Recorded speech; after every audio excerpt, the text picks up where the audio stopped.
하나님께서 기쁘게 받으신 줄로 믿습니다. 우리 앞뒤 좌우로 한번 따라합시다. 내 믿음대로 될지어다. 내 믿음대로 될지어다. 믿음대로 되는 귀한 은혜의 역사를 날마다 누릴 수 있기를 주님의 이름으로 축복합니다. 로마서 10장 17절 말씀에 보면 우리의 믿음은 말씀을 듣는 가운데 생기고 그 믿음으로 하나님께서 놀라운 은혜를 베풀어 주시는데, 오늘 말씀 듣는 가운데 우리의 믿음이 자라고 또 그 믿음으로 하나님 놀라운 역사를 경험하는 우리 모두가 되기를 주님의 이름으로 축복합니다. 이 시간 나를 짓누르는 불안과 두려움 이렇게 극복하라라는 제목으로 말씀을 전하도록 하겠습니다. 저는 군 생활을 강원도 인제에서 했고 훈련병 생활을 강원도 양구에서 했습니다. 강원도 양구가 소양강의 상류이기 때문에 훈련을 받는 동안 재미있는 혹은 특별한 경험을 하게 되었는데 바로 이것입니다. 제가 9월 달에 군생활, 훈련병 생활을 했는데 아침에 혹은 새벽에 안개가 쫙 끼면 사람이 잘 보이지도 않고 오늘 하루 정말 불편하겠다 그런 생각이 딱 들지만 어떻게 된 일인지 해가 딱 떠서 햇살이 비치면 그 물안개는 금방 사라지고 맙니다. 정말로 신기한 경험을 하게 되었어요. 그래서 아침에 안개가 끼면 오늘 날이 좋겠구나 그런 생각들을 종종 해보았습니다. 영적으로도 마찬가지입니다. 우리의 마음에 근심과 걱정과 염려에 그 구름이 가득할 때 여러분, 우리 마음에 참 믿음이 있으면 근심의 먹구름은 금방 사라지기 마련입니다. 할렐루야. 그래서 우리의 신앙의 선배들은 종종 이런 얘기를 했습니다. 염려의 시작은 신앙의 끝이다. 신앙의 시작은 염려의 끝이다. 한번 따라해 볼까요? 염려의 시작은 신앙의 끝이다. 신앙의 시작은 염려의 끝이다. 오늘 읽은 말씀이 바로 그런 내용입니다. 오늘 본문에 보면 예수님의 제자들이 염려와 두려움에 사로잡혀 있습니다. 그들이 갈릴리 호수를 지나가다가 큰 폭풍을 만났기 때문에 그렇습니다. 그들이 탄 배에 물이 들락치고 그리고 배가 심하게 흔들립니다. 제자들이 지금 공포에 빠져가지고 어쩔 줄 모릅니다. 비명을 지르고 있습니다. 제자들 가운데 베드로를 비롯한 몇몇 제자들은 갈릴리 출신이고 또 그들의 직업은 어부이기 때문에 갈릴리 호수에 대해서 잘 알고 또 노련한 사람들입니다. 그런 사람들이 그 배 안에 있어서 비명을 지르고 있다, 두려워하고 있다, 그야말로 굉장한 위기고 어려움을 당하고 있다고 해도 과언이 아닙니다. 바로 그때 제자들이 너무너무 두렵고 어찌할 바를 모르니까 마침 배에서 곤히 주무시고 계시는 예수님을 깨웠습니다. 예수님은 그렇게 해서 일어나고 난 이후에 예수님께서 제자들에게 하시는 말씀이 심하게 책망하십니다. 어찌하여 이렇게 무서워하느냐? 너희 믿음이 없느냐? 예수님의 생각은, 예수님의 기대는 제자들과 함께 오랫동안 시간을 보냈고 제자들의 믿음 정도라면 이 정도의 위기, 이 정도의 염려와 두려움은 능히 이길 수 있을 것이라고 생각했건만 제자들이 그렇지 못한 거예요. 그래서 예수님께서 제자들을 지금 향해서 엄히 책망하고 있습니다. 사실 지금 제자들이 만난 이 폭풍은 생각지 못했던 위기인 것은 분명합니다. 가끔 한 번씩 갈릴리 호수에서는 이런 폭풍이나 이런 어려움들이 찾아올 때가 있습니다. 그도 그럴 것이 갈릴리 호수 북쪽에 헐몬산이 있는데 이 헐몬산은 거의 백두산과 같은 높이입니다. 2760m. 그러니까 이 북쪽 헐몬산에서 찬바람이 불어오고 갈릴리 호수는 낮에 계속해서 뜨거운 햇빛을 받고 있으면 위에서는 찬바람이 불고 밑에서는 뜨거운 바람이 올라가면 순간 여러 가지 조건과 상황이 맞으면 갑자기 갈릴리 호수가, 잔잔했던 호수가 바람이 불고 그 바람으로 해서 풍랑이 일고 그 풍랑이 때때로 여러 가지 조건이 만들면 큰 폭풍으로 변할 수가 있게 됩니다. 정말 아무 예고 없이 생각지 못했던 위기를 당하고 있는데 지금 제 아들이 딱 그 케이스, 바로 그 시점에 이런 것입니다. 생각해 보면 제 아들뿐만 아니라 우리도 생각지 않았던 어려움들을 만날 때가 있습니다. 인생을 살다 보면 아무런 대비와 대책 없이 풍랑과 바람과 온갖 물결을 경험할 때가 있습니다. 갑자기 병으로 몸이 이상해서 병원에 갔는데 의사 선생님이 이상하다 큰 병원 가보라고, 또 그 큰 병원에서는 좀 어려운 것 같다 그 얘기하면 가슴이 덜컥 내려앉습니다. 잘 나가던 사업이 생각지도 않았던 일들로 인해서 사업이 휘청거릴 때가 있습니다. 때로는 자녀 문제로, 때로는 부부 문제로 어려움과 갈등을 겪을 때가 있습니다. 그럴 때 때때로 비명을 지르고 너무너무 힘들어서 순간 줄을 놓고 포기할 때가 혹 있습니다.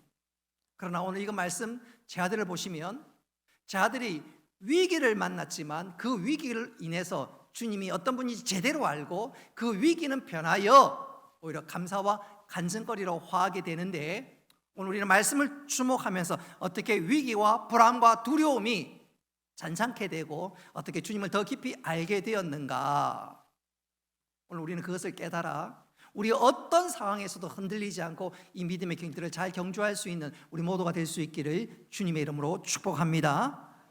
자, 그렇다면 설교 제목 그대로 우리가 불안과 두려움을 이기려면 우리는 어떻게 해야 할 것인가, 오늘 세 가지로 말씀드리고자 하는데, 첫째로 한번 따라 합시다. 내가 하나님 품 안에 있음을 믿어야 합니다.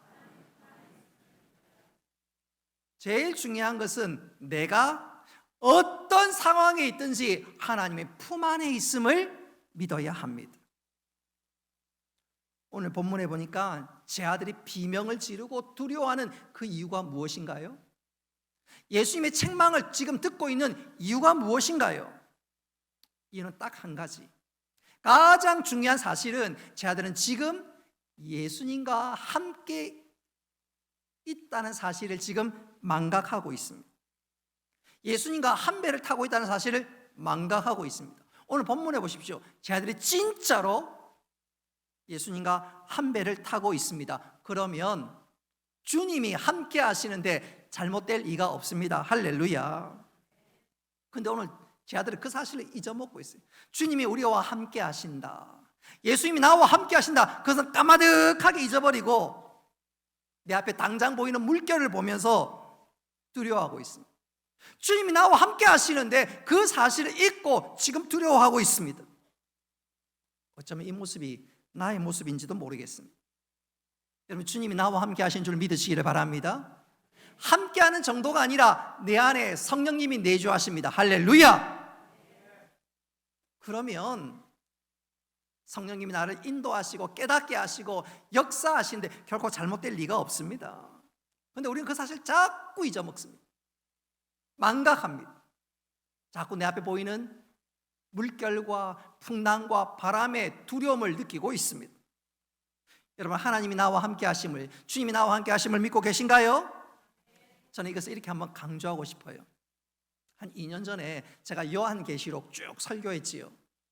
여러분, 요한계시록을 설교를 저는 하고 여러분 들으면서 가슴이 뭉클하지 않았습니까?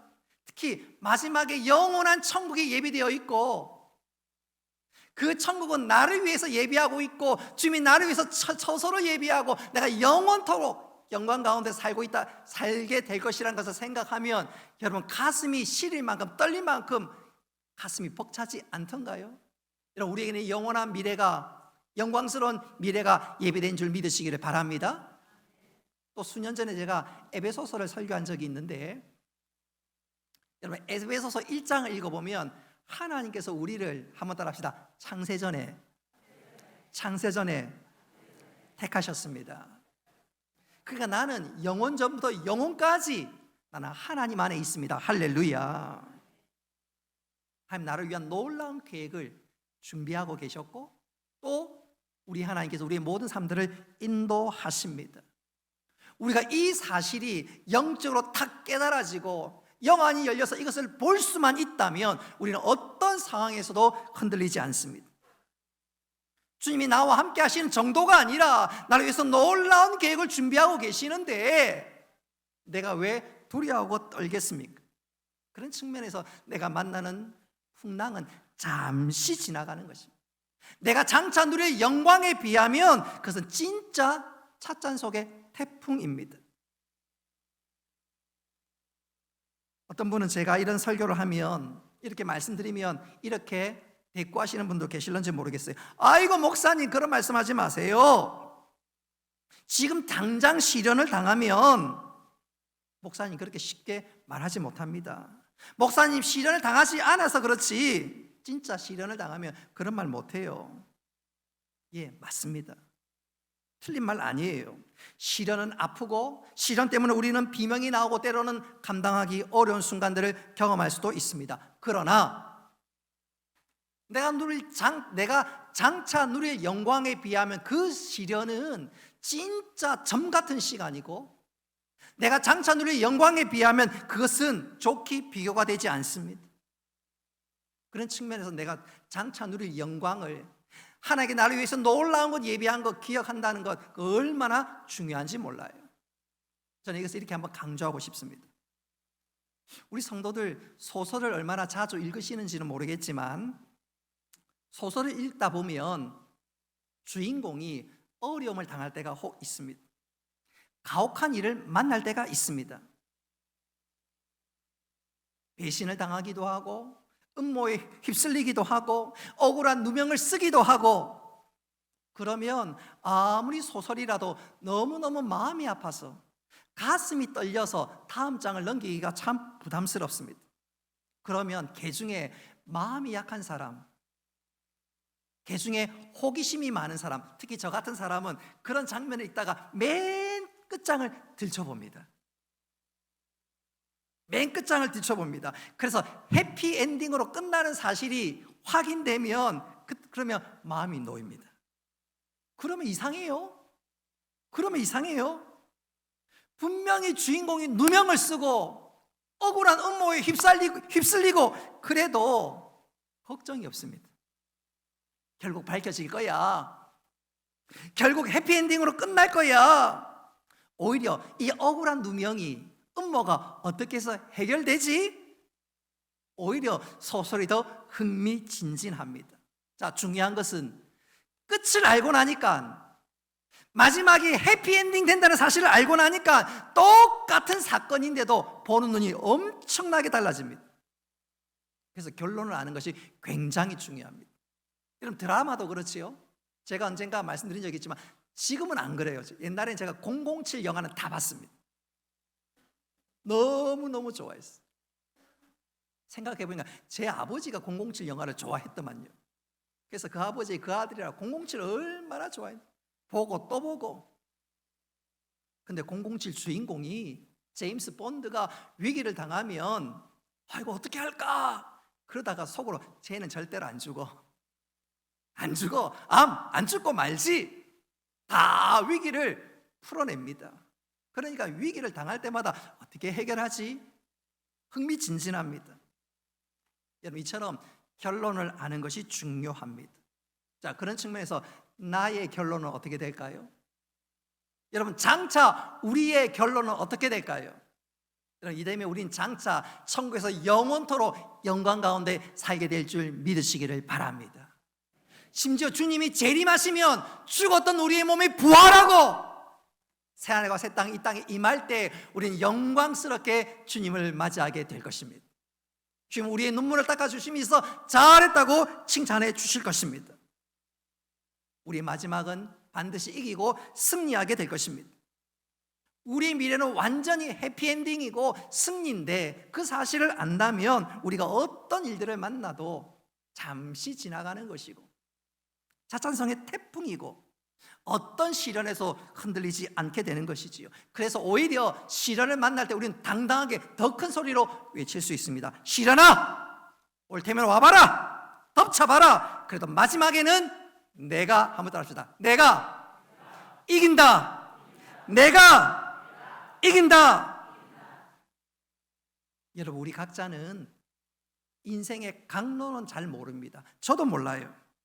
어떤 우여곡절을 겪을지, 어떤 어려움을 당할지 우리는 인생의 강로는 잘 모릅니다. 우리는 강로는 잘 모르지만 결론은 압니다. 우리에게는 상상치 못할 해피엔딩이 기다리고 있음을 믿으시기를 바랍니다. 내가 하나님 품 안에 있고 하나님 우리에게 놀라운 해피엔딩의 역사로 허락해 주실 것입니다. 우리가 그것을 안다면 우리의 겉사람 후피하나 속사람 날로 즐거운 삶들을 살아갈 수 있게 될 것입니다. 할렐루야.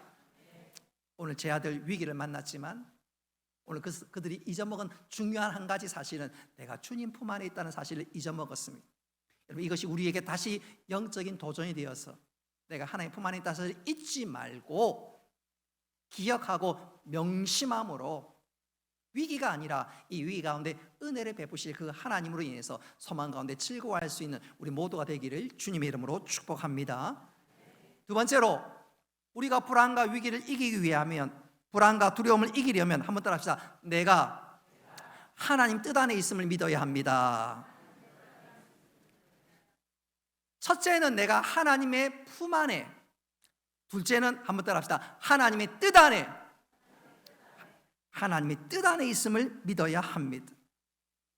자, 지금 제 아들이 예수님에게 책망받았던 이유가 뭐지요? 무엇 때문에 책망받고 있습니까? 예수님께서 지금 갈릴리 호수를 건너가자고 말씀하셨는데 그렇게 말씀하신 분이 누구지요? 예수님입니다. 우리 22절 말씀 같이 한번 읽어보겠습니다. 22절 다 같이 읽습니다. 시작. 하루는 제자들과 함께 배에 오르사 그들에게 이르시되 호수 저편으로 건너가자 하시매 이에 떠나. 아멘. 예수님께서 보십시오. 22절에 보십시오. 분명히 건너가자고 하셨습니다. 그리고 건너가다가 무엇을 만났지요? 풍랑을 만났습니다. 예수님께서 제 아들에게 야, 우리 이번에 다 죽자. 그래서 호수를 건너가자고 했던 것일까요? 그런 거 아닙니다. 중요한 것은 제 아들은 지금 풍랑을 만났지만 풍랑 속에 제자들이 알지 못하는 하나님의 뜻이 있습니다. 할렐루야. 제 아들이 그걸 생각해야 합니다. 생사화복을 주관하시는 주님, 그 주님이 무엇인가 말씀하실 때는 주님의 무슨 뜻이 있음을 그들이 믿어야 되는데 그것을 잊어먹고 그냥 두려워하고 벌벌 떨고 비명을 지금 지르고 있습니다. 자, 그렇다면 제 아들을 향한 주님의 뜻이 무엇이었을까요? 풍랑 속에서 지금 두려워하는 제 아들을 향한 주님의 기대는 과연 무엇이었을까요? 우리 25절 말씀, 25절 말씀 다 같이 한번 읽어보겠습니다. 시작. 제자들에게 이르시되 너희 믿음이 어디 있느냐 하시니 그들이 두려워하고 놀랍게 여겨 서로 말하되 그가 누구이기에 바람과 물을 명하며 순종하는가 하더라. 아멘. 25절 마지막에 보면 그가 누구이기에 그랬습니다. 오늘 이 사건을 통해서 제 아들은 예수님이 어떤 분인지, 예수님이 어떤 능력을 가지고 계시는 분인지 생생하게 깨달았습니다. 모든 자연을 다스리는 능력의 주님을 깨달았습니다. 주님을 그렇게 깨닫고 나니까, 주님이 어떤 분인지 제대로 알고 나니까 그들의 믿음이 한층 견고해졌습니다. 오늘 누가복음 8장에서 제일 중요한 구절을 뽑으라면 25절 말씀입니다. 그가 누기에, 그가 누구이기에. 우리는 오늘 본문만 읽었지만 누가복음 8장을 읽는 독자들에게 누가복음 저자인 누가는 오늘 이 질문을 통해서 예수님이 어떤 분인가를 가르쳐 주기를 원하고 있습니다. 그래서 오늘 누가복음 8장을 읽어보면 예수님은 모든 것을 다스리고 통치하시는 분임을 오늘 본문 사건이 말씀하고 있고, 그 이후에 누가복음 8장을 쭉 읽어보면 예수님이 귀신도 정복하고 아픈 자도 고쳐주고 심지어 죽음조차 죽은 자를 살리는 놀라운 역사를 주님께서 일으켜 주십니다. 그래서 누가복음 8장은 우리 온 성도들로 하여금 예수님이 어떤 분인지 깨닫게 하는 말씀입니다. 그리고 난 위에 누가복음 9장에 보면 제자들이 그것을 깨닫고 나자, 예수님에 대해서 정확히 알고 나자 예수님께서 이 제자들로 하여금 전도하도록 보내고 예수님을 증거하고 소개하게 만듭니다.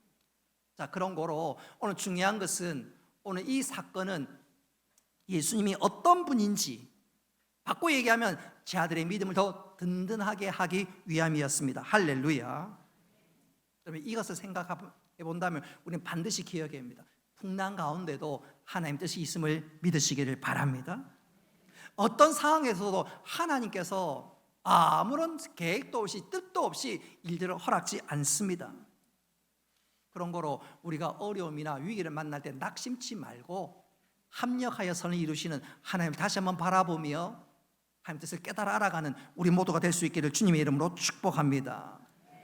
심지어 우리가 당했던 어려움조차도 하나님께서는 그것을 아무런 쓸모없는 것으로 만들지 않고 오히려 그것조차도 우리에게 유익이 되도록 만들어주시는, 그래서 합력하여 선을 이루시는 분인 줄 믿으시기를 바랍니다. 저는 이것을 이렇게 한번 표현해 보고 싶어요. 우리 성도들 가운데 바둑을 좋아하시는 분이 좀 계시지요? 계시지요? 우리 교회 모 집사님 남편은 현대자동차 대표로 나가서 바둑 우승하신 분도 계시고요. 혹시 여러분 바둑 기사 가운데 이창호 구단 들어보셨지요? 이창호, 요즘은 유세돌인지 김세돌인지 그분이 좀 유명한 것 같은데, 오래전에는 이세돌이죠. 예전에는 이창호 구단, 그 이전에는 조훈현 구단, 그러지 않습니까? 이 이창호 구단은 어려서부터 천재라는 소리를 들었습니다. 당시에 중국에서도 일본에서도 이만한 기사, 이만한 실력을 갖춘 바둑 기사가 흔치 않았다고 합니다. 그러니까 일간지 신문에서 이창호 기사가 도대체 어떻게 해서 그런 괴력을 발휘하게 되었는가, 그래서 이창호의 어린 시절을 조사하고 어린 시절을 살폈습니다. 이창호의 고향이 전라북도 전주고 그는 시계방의 아들로 태어났습니다. 당시 이창호 구단을 이력을 조사할 그 즈음에 그의 아버지와 할아버지가 시계방을 쭉 했는데 무려 60년의 역사를 가졌습니다. 그러니까 어린 이창호는 어려서부터 늘 시계 소리, 똑딱 똑딱 똑딱 똑딱, 그것을 늘 들으면서 자랐습니다. 근데 재미있는 것은 이창호 구단이 바둑에서 주특기가 뭐냐면 끝내기의 달인입니다. 끝내기의 달인. 아무리 형세가 불리하더라도 막판에 뒤집는 거예요. 상대방이나 나나 마지막 시간이 모자라면 예컨대 옆에서 30초 남았습니다, 10초 남았습니다, 그러면 시계가 똑딱 똑딱 똑딱 갑니다. 그러면 아무리 유능한 바둑 기사라도 그 초침을 들을 때 긴장하게 되고 때로는 그 초침 때문에 실수를 하게 되는데, 이창호 구단은 어려서부터 무슨 소리 들었지요? 시계 똑딱 똑딱 똑딱. 그러니까 이 시계 소리가 얼마나 자연스럽고 자기를 편안하게 하는지, 상대방은 실수하고 상대방은 긴장한데 오히려 더 평안한 평정심을 누리면서 바둑을 두고 나갑니다. 그리고 그것이 막판에 뒤집기를 하고 오히려 막판에 승세를 굳히고, 그래서 이 일간지 기자가 이창호가 이창호 될 수 있었던 이유 중에 하나는 어린 시절의 배경과 결코 무관치 않다. 시계방의 아들이 끝내게 할 수 있는 달인의 기초를 놓았다. 여러분, 아마도 이창호 구단이 어려서 초등학교 다닐 때 친구들이 아마 놀렸을지도 모르겠어요. 또 반대로 스스로 위축되었을지도 모르겠어요. 어떤 집 아들은 학교 선생님 아들일 수도 있고요, 어떤 집에는 부유한 집안의 딸일 수도 있고, 그런데 자기 스스로 우리 집은 왜 누구의 아이처럼, 누구의 아빠는 사장인데 우리 아빠는 사장이 되지 않았을까, 우리 아빠는 왜 좋은 회사에 중력이지 않았을까, 그런 생각도 할 수 있지 않았겠습니까? 스스로 나는 왜 이럴까? 뭐 그럴 수도 있지 않았겠습니까? 그러나 놀랍게도 그 집안의 초침이 똑딱똑딱똑딱 그것이 이 창호를 만드는, 이 창호를 빚는 놀라운 디딤돌이 될 수 있었습니다. 그런 거 보면 철로 역정의 저자 존 버년 목사님 말이 꼭 맞습니다. 그분이 이런 말을 했습니다. 하나님은 덧셈을 할 때 뺄셈을 하시고 뺄셈을 할 때 덧셈을 하신다. 하나님의 계산법은 우리와 다르다는 말이지요. 저거는 분명히 내 인생의 뺄셈인데 하나님 오히려 그것을 덧셈으로 만들어 주신다는 것입니다. 예컨대 나의 병, 나의 실패, 이거는 분명히 나에게 있어서 인생의 마이너스입니다. 그런데 하나님께서는 그것을 지나놓고 보니까 플러스로 만들어 주시더라. 내가 당한 시련, 내가 당한 고통, 그건 분명히 내 인생의 마이너스인데 지나놓고 보니까 하나님께서 그것을 플러스로 만들어 주십니다. 할렐루야. 분명히 나에게 손해고 내 인생이 갈갈이 찢어지는 것 같은데 하나님께서 오히려 그것을 인생의 플러스로 만들어 주십니다. 그래서 히브리어 격언에 이런 말이 있습니다. 한번 잘 들어보십시오. 하나님은 부서진 것들을 사용하신다. 흙은 부서져야 옥토가 된다. 그리고 곡식을 많이 맺는다. 빵도 부셔져야 에너지가 된다. 사람도 부셔져야 겸손한 사람이 되고 믿음의 사람이 된다. 사는 성도 여러분, 어떤 풍랑 속에서도 하나님이 내가 하나님 뜻 안에 있고 하나님 품 안에 있음을 믿으시기를 바랍니다. 최근에 국가대표 감독이었던, 축구 감독이었던 클린스만이 경질됐지요. 근데 우리의 심령에도, 우리의 마음에도 클린스만이 있습니다. 교회 안에도 클린스만이 있어요. 무슨 말이냐면 조금만 어려움 당하면 큰일 났구만. 기도는 안 하고 하나님 바라보지 않고 클린스만 비싸. 큰일 났구만. 클린스만을 경질하듯이 우리 안에 있는 큰일 났구만 다 경질할 수 있어야 합니다. 내가 하나님 품 안에, 내가 하나님 뜻 안에 있음을 믿고 어떤 상황 가운데서도 오히려 소망 가운데 즐거워하며 주께서 주실 은혜를 바라볼 수 있는 믿음의 사람 될 수 있기를 주님의 이름으로 축복합니다. 마지막 세 번째로 염려를 이기는 것은, 불안과 두려움을 극복하는 것은, 한번 따라 합시다. 기도하는 것입니다. 기도하는 것입니다. 내가 하나님의 품 안에 있고 내가 하나님의 뜻 안에 있으면 그 주님을 향해서 부르짖고 그 모든 것을 주님께 맡길 때 내 삶에 평안이 찾아오는 줄 믿으시기를 바랍니다. 오늘 24절에 보십시오. 제 아들이 위기를 만나자 주님을 깨우고 있습니다. 도와주시기를 구하고 있습니다. 내 문제가 주님의 문제가 되도록 주님을 지금 깨우고 있습니다. 쉽게 표현하면 지금 기도하는 것이라고 해도 다를 바가 없지요. 여러분, 기도가 뭡니까? 내 문제를 주님의 문제로 만드는 것 아닌가요? 오늘 제 아들은 기도하지 않아서 비명을 지르고 두려워하고 염려하고 있습니다. 주님을 깨웠더니, 기도했더니 주님께서 바람과 물결을 잔잔케 하고 있습니다. 오늘 여러분, 바람과 물결을 잔잔케 한다는 게 얼마나 멋진 표현이고 중요한 일인지 모릅니다. 자, 물결을 잔잔케 한다는 말은 현상의 문제지요. 그리고 그 물결을 만들었던 원인이 뭐지요? 바람입니다. 뜨거운 바람, 찬바람이, 뜨거운 공기가 올라가면서 찬바람이 지나가니까 그때 물결이 일어나고 그 물결이 얼마나 심하게 지금 제 아들을 힘들게 만드는지, 다시 말하면 주님께서는 현재의 문제뿐만 아니라 원인이 되는 것도 해결해 주시더라. 할렐루야. 일로 인해서 제 아들이 깜짝 놀랐습니다. 그리고 더 중요한 것은 그가 뉘기에 주님이 어떤 분인지 제대로 알게 되었다, 그 말입니다. 여러분, 내가 하나님 품 안에 있고 내가 하나님의 뜻 안에 있음을 믿는 자라면 주님께 기도할 수 있기를 바랍니다. 주님께서 역사하시는데 지금 현재의 문제도 해결해 주시고 원인의 문제도 해결해 주셔서 우리에게 평안을 허락해 주십니다. 그래서 이것을 잘 알고 있었던 사도 바울은 우리를 향해서 이렇게 권면합니다. 우리 빌립보서 4장 6절로 7절 말씀 다 같이 한번 읽어보겠습니다. 시작. 아무것도 염려하지 말고 다만 모든 일에 기도와 간구로 너희 구할 것을 감사함으로 하나님께 아뢰라. 그리하면 모든 지각에 뛰어난 하나님의 평강이 그리스도 예수 안에서 너희 마음과 생각을 지키시리라. 아멘. 하나님이 내가 하나님의 품 안에 있고 내가 하나님 뜻 안에 있는 자들은 기도하라. 기도하면 어떻게 한다고요? 내가 평강으로 지켜줄 거다. 내가 책임져 줄 거다. 우리 모두 기도의 사람 될 수 있기를 바랍니다. 나아가 우리 교회가 기도하는 교회가 될 수 있기를 바랍니다.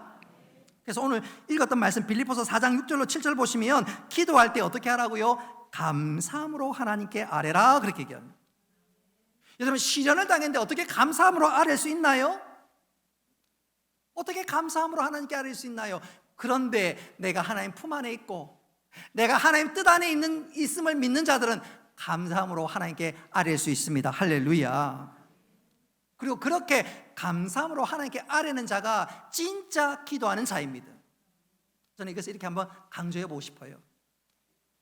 약 2년 전부터 러시아와 우크라이나 사이에 끊임없는 전쟁이 시작되고 있습니다. 언제 끝날런지. 아마 전장터 안에서 포탄이 쏟아질 때 병사들은 포탄이 막 쏟아질 때 기도하지 않는 사람은 아무도 없을 거예요. 살려주세요, 도와주세요. 아마 모두가 기도하고 있을 것입니다. 근데 그 기도가 진짜 기도일까요?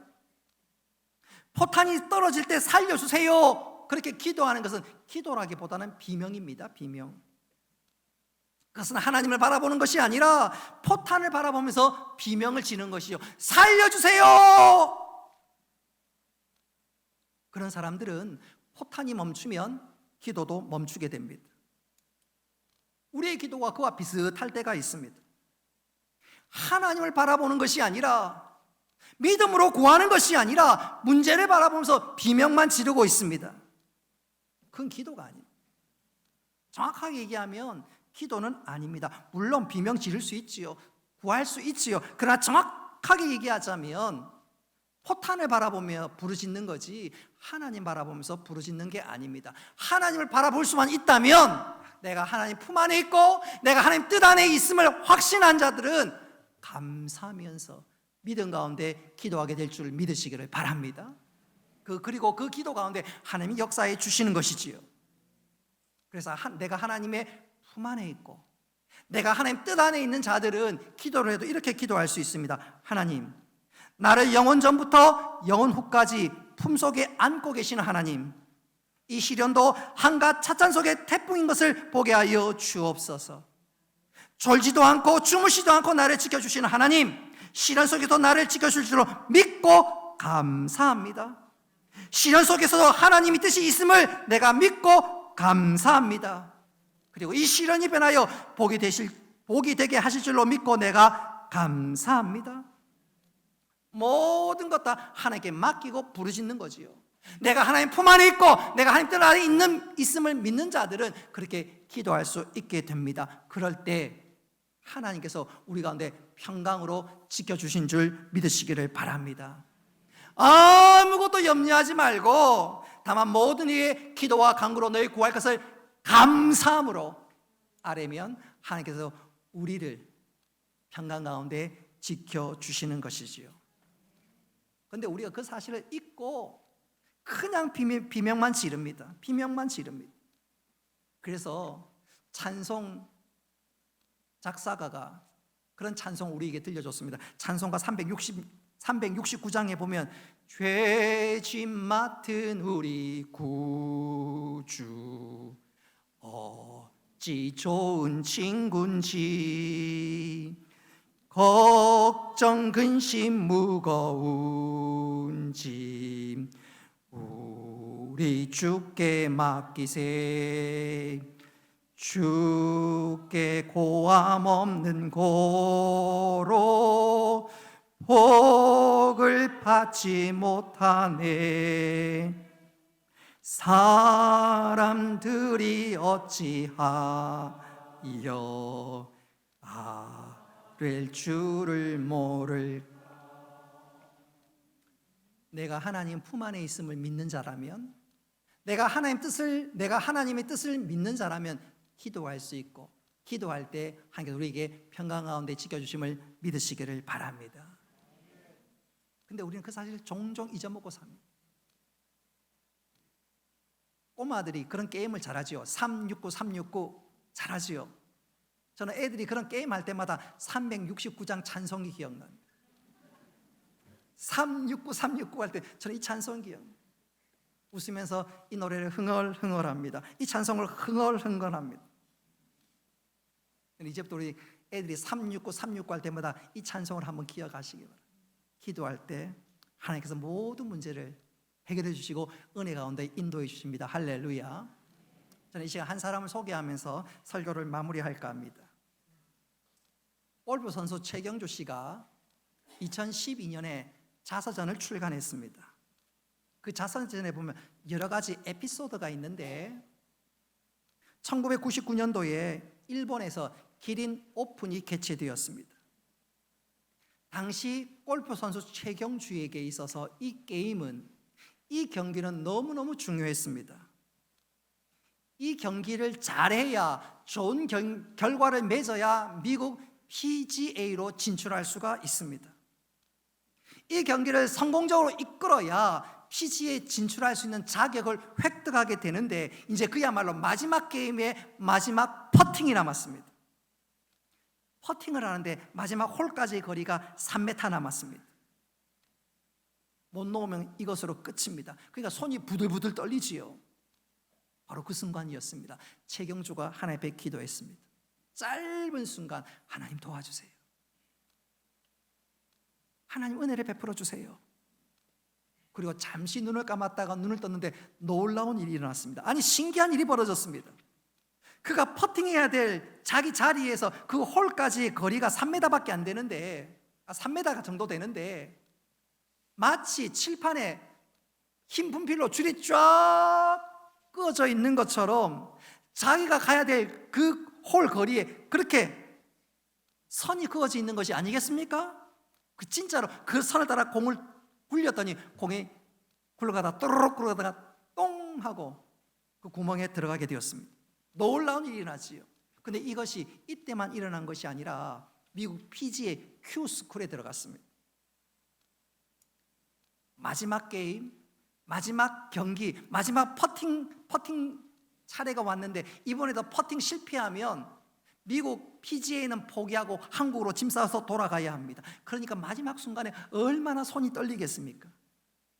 바로 그때도 그가 기도했습니다. 하나님, 저를 한국에 돌아가게 하실 건가요? 그럴 수 없습니다. 주님 도와주세요.